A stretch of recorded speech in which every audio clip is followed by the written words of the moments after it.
people using popular drugs for weight loss, diabetes are more likely to be diagnosed with stomach paralysis. Studies find injected medications used for treating diabetes and obesity may lead to a serious side effect known as stomach paralysis or gastroparesis. This finding emerges from new studies analyzing the real-world usage of these drugs.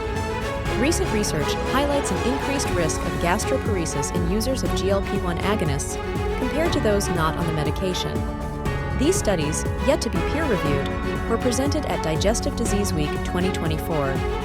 GLP-1 agonists are popular for their effectiveness in promoting weight loss and are used by thousands weekly.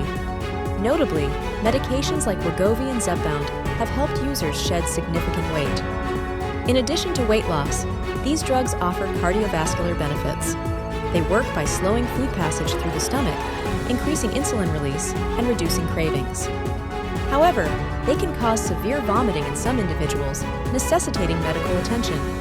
In extreme cases, they significantly slow digestion, leading to gastroparesis. Typically, gastroparesis symptoms improve once the medication is discontinued. Yet, some patients report persistent issues long after stopping the drug, severely impacting their quality of life.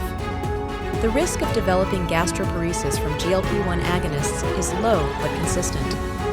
People on these medications have a 50% higher chance of diagnosis compared to those not using them. A study from University Hospitals in Cleveland analyzed data from obese adults without diabetes. It found a small but significant increase in gastroparesis cases among GLP-1 medication users. Diabetes itself can heighten the risk of gastroparesis, particularly if blood sugar control is poor over time. This complicates the assessment of the direct impact of GLP-1 agonists. Another study from the University of Kansas noted a 66% higher likelihood of gastroparesis in GLP-1 users compared to non-users, based on nearly 300,000 patient records.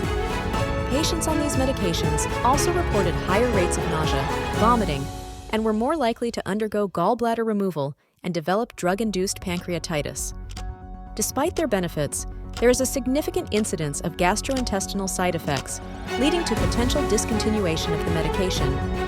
Over time, some side effects may lessen as patients adjust to their prescribed dosage. This gradual adjustment is a common practice among prescribing doctors. The increased incidence of stomach paralysis among GLP-1 users, as observed in the studies, suggests that diabetes alone isn't the sole risk factor. Clinical trials may not have adequately captured the risk of gastroparesis due to insufficient patient numbers and testing methods focused on liquid rather than solid food digestion.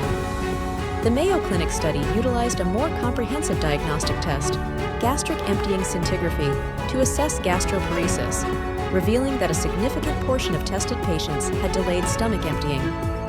However, the actual risk might be underreported since not every patient with symptoms undergoes the necessary diagnostic tests.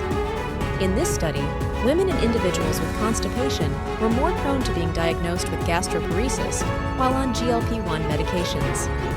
The relationship between constipation and gastroparesis in the context of GLP-1 usage indicates a complex interaction that requires further investigation. For those affected by this complication, the impact on their health and lifestyle can be profound and distressing.